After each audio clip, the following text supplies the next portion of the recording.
Co-presented by Vimal. बोलो जुबान केसरी.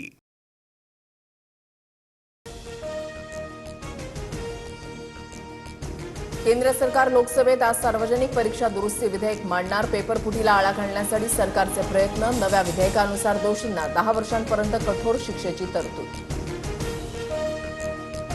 परीक्षांमध्ये सुधारणांसाठी हाय पॉवर टास्क फोर्सची स्थापना. पंतप्रधान मोदींची घोषणा. तांत्रिक संरचनात्मक सुधारणांवर भर दिला जाणार. टेक्नॉलॉजी एक्सपर्ट नंदन निलेकणी अध्यक्ष. संसदेच्या पावसाळी अधिवेशनाचा आजपासून दुसरा आठवडा. विद्यार्थ्यांवरील लाठीचार्जवरून विरोधक सत्ताधाऱ्यांना घेरण्याच्या तयारीत. मोदींसह गृहमंत्री अमित शहा विरोधकांच्या रडारवर. अभिजित दिपकेंकडून कपिल सिब्बल यांची भेट. कायदेशीर बाबींवर जवळपास 25 मिनिटं चर्चा. लाठीचार्ज करणाऱ्या पोलिसांवर कारवाईबाबत चर्चा. विद्यार्थ्यांवरील लाठीचार्ज विरोधातील याचिकेवर आज सुप्रीम कोर्टामध्ये सुनावणी. 2 वेगवेगळ्या याचिकांवर सुनावणी होणार. दिल्ली पोलिसांवर लाठीचार्ज आणि क्रूरतेचा आरोप. 24 जुलै रोजी सुनावणी घेण्यास सरन्यायाधीशांनी दिला होता नकार. विद्यार्थ्यांवर लाठीचार्ज करण्याचे आदेश कुणी दिले? राहुल गांधींचा अमित शहांना पत्राद्वारे सवाल. चौकशी करून दोषींवर कठोर कारवाई करण्याची राहुल गांधींची मागणी.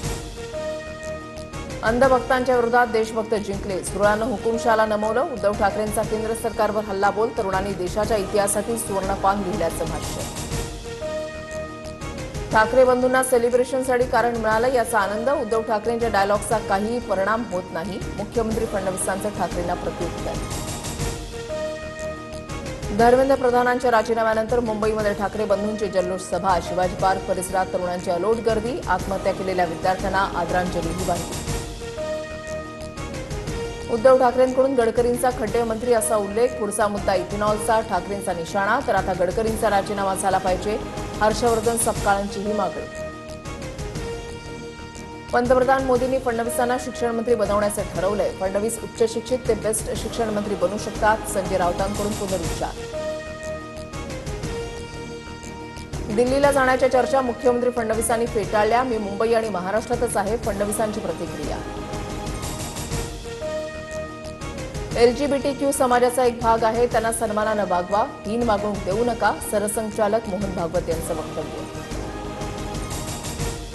आमदार रोहित पवार यांची आज महत्वाची पत्रकार परिषद. 22 मार्च 2026 रोजीचा औषध निरीक्षक परीक्षेचा पेपर फुटल्याचा आरोप. पत्रकार परिषदेमध्ये पेपर फुटीवर बोलणार. मुंबईमध्ये दादर, सायन आणि इतर भागामध्ये पावसाच्या सरी. कुठेही पाणी साचल्याची माहिती नाही. मुंबईला आज पावसाचा येलो अलर्ट. रायगड, रत्नागिरी, सिंधुदुर्गसह पुण्यामध्ये आज मुसळधार पाऊस. मुंबईसह विदर्भातील सर्व जिल्ह्यांना आज पावसाचा येलो अलर्ट. सातारा, कोल्हापूरमध्येही मुसळधार पावसाचा इशारा. राष्ट्रकुल क्रीडा स्पर्धेमध्ये भारताला दुसरं पदक. वेटलिफ्टर मीराबाई चानूची सुवर्ण पदकांची हॅट्रिक. तर वेटलिफ्टर ऋषिकांत सिंहने रौप्य पदक जिंकलं. Co-presented by Vimal. बोलो जुबान केसरी.